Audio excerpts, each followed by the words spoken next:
Hello दोस्तों। देखिए, पिछली वीडियो में मैंने आपको भ्रामरी प्राणायाम, जो अपने आप में गजब का प्राणायाम है, उसके बारे में काफी कुछ बताया था। लेकिन फिर भी कुछ रह गया था, तो मुझे लगा इसके ऊपर एक वीडियो और बनाई जानी चाहिए। आपने जिसने भी साइंस पढ़ा है उसमें फिजिक्स पढ़ा होगा, तो फिजिक्स में एक लॉ ऑफ रेजोनेंस होता है। यानी वाइब्रेशनल एनर्जी जो होती है, वाइब्रेशनल फ्रीक्वेंसी जो होती है, वो किस तरह से लाइक अट्रैक्ट लाइट्स, ये उसका एक फॉर्मूला है, एक प्रिंसिपल है, एक सिद्धांत है। इसको हिंदी में अनुनाद का सिद्धांत बोलते हैं। तो जब हम कुछ भी बोलते हैं, और ये भी कहा गया है कि सृष्टि में जो भी चीज है वो वाइब्रेशनल एनर्जी के थ्रू कम्युनिकेट करते हैं।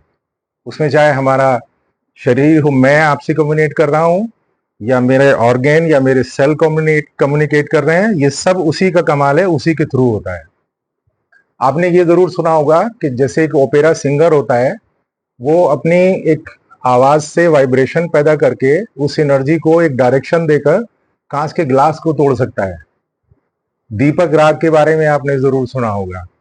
ओके, इसमें होता क्या है कि जो पावरफुल वाइब्रेशन क्रिएट कर रहा है, यानी ज्यादा क्रिएट कर रहा है, वो कम वाले को डोमिनेट करता है। इसीलिए कहा जाता है कि अगर कोई व्यक्ति बेहोश होकर गिर गया है, उसको होश नहीं आ रहा है, तो उसके सराहने दो इधर और दो इधर, या दो ही व्यक्ति बैठ जाएं और भ्रामरी प्राणायाम के अभ्यास करने लगे, उसे within no time relief मिलेगा, तुरंत उसको आराम आ जाएगा। योगा में यहां तक कहा गया है कि अगर किसी को अधरंग या पक्षाघात होता है, पैरालिटिक अटैक होता है, तो आप इसके पीछे एक सिद्धांत काम करता है। आप हमारे ब्रेन का जो राइट साइड है, वो हमारी बॉडी के लेफ्ट साइड को कंट्रोल करता है, और हमारे ब्रेन का लेफ्ट साइड जो है, वो शरीर के राइट साइड को कंट्रोल करता है। तो किसी भी व्यक्ति के साथ, ऊपर वाला ना करे, लेकिन अगर ऐसा हो गया है, तो उसके अपोजिट डायरेक्शन में कुछ लोग बैठ जाएं और भ्रामरी प्राणायाम का अभ्यास करें, और उस बंदे को ये कहा जाए कि कंसंट्रेट करे उसी पार्ट के ऊपर जहां उसको अटैक हुआ है, जो जिस हिस्से ने काम करना बंद कर दिया है, तो उसको रिलीफ मिलता है।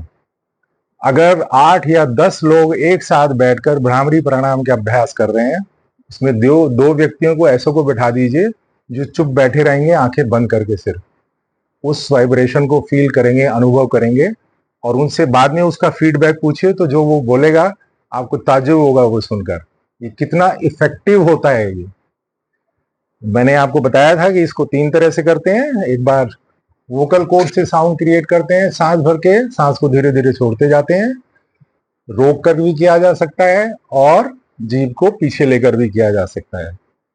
इसमें एक फॉर्मूला और काम करता है। अब हमेशा याद रखिए, जैसे मैंने सांस भरा और सांस भरने के बाद आंखें बंद की, और मैं शरीर के जिस पार्ट का भी, जहां मेरे शरीर में दुखन है, ऐंठन है, खिंचाव है, दर्द हो रहा है, परेशान हूं मैं उसको लेकर के, मैं उस पार्ट पे कंसंट्रेट करता हूँ, सांस भरता हूँ और सांस को रोक लेता हूँ। तो ये सांस जो है, ये उस जगह जाके एक्युमुलेट हो जाती है, इकट्ठी हो जाती है। इससे हम इंटरनल हीलिंग करते हैं। इसमें अल्सर या शरीर के अंदर छोटे मोटे घाव को इसके थ्रू ठीक किया जा सकता है। इट्स ए प्रूवन फैक्ट, ये मैं आपको सही बता रहा हूं। ओके, तो भ्रामरी प्राणायाम बहुत ज्यादा इफेक्टिव है, इसका फायदा उठाइए। और कम से कम मेरे हिसाब से एजिड पर्सन को तो हमेशा करना चाहिए। सुबह और शाम कीजिए। सुबह के समय करेंगे, दिन भर चुस्त रहेंगे, स्फूर्ति बनी रहेगी, जोश बना रहेगा, एक उमंग बनी रहेगी आप में जीने के प्रति। और सोने से पहले रात को अगर करेंगे तो नींद बहुत अच्छी आएगी। मैं 2 बार आपको फिर से करके बता देता हूं, कुछ नहीं है उसमें। सिंपली सिर्फ आपने अपने कंधों को हमेशा इस तरह से रखिए। कोई भी प्राणायाम करते हैं तो हाथ इस तरह नहीं करते हैं, ऐसे नहीं करते हैं, ऐसे मुड़े हुए, और नीचे नहीं करते हैं उंगलियों को, और हमारी एनर्जी अर्थ हो जाती है। हमेशा ऐसे हाथ रखिए। मुद्रा कोई भी हो सकती है। आपने लंबा गहरा श्वास भरा और हमिंग के साथ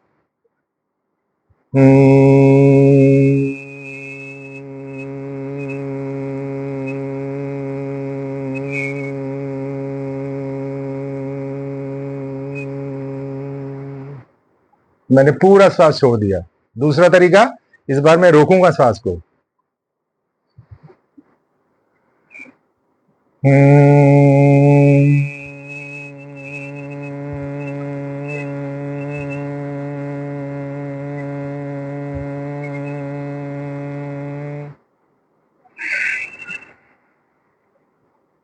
तीसरा तरीका मैंने आपको बताया था, जीभ को ऊपर तालू से लगाकर पीछे ले जाइए, सांस भरिए,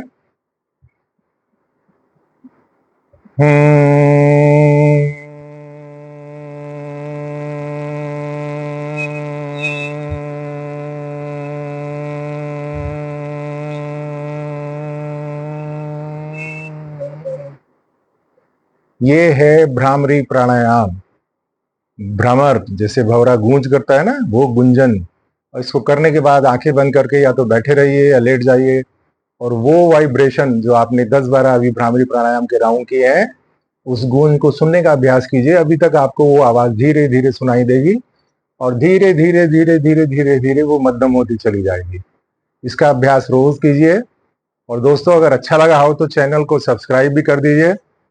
देखिए, याद रखिए, बिना गुरु दक्षिणा के प्राप्त किया हुआ ज्ञान जो है वो पूरी तरह से फलीभूत नहीं होता है। तो चैनल को सब्सक्राइब कीजिए and don't forget to do yoga, live yoga. योग करें, रोज करें। Thank you.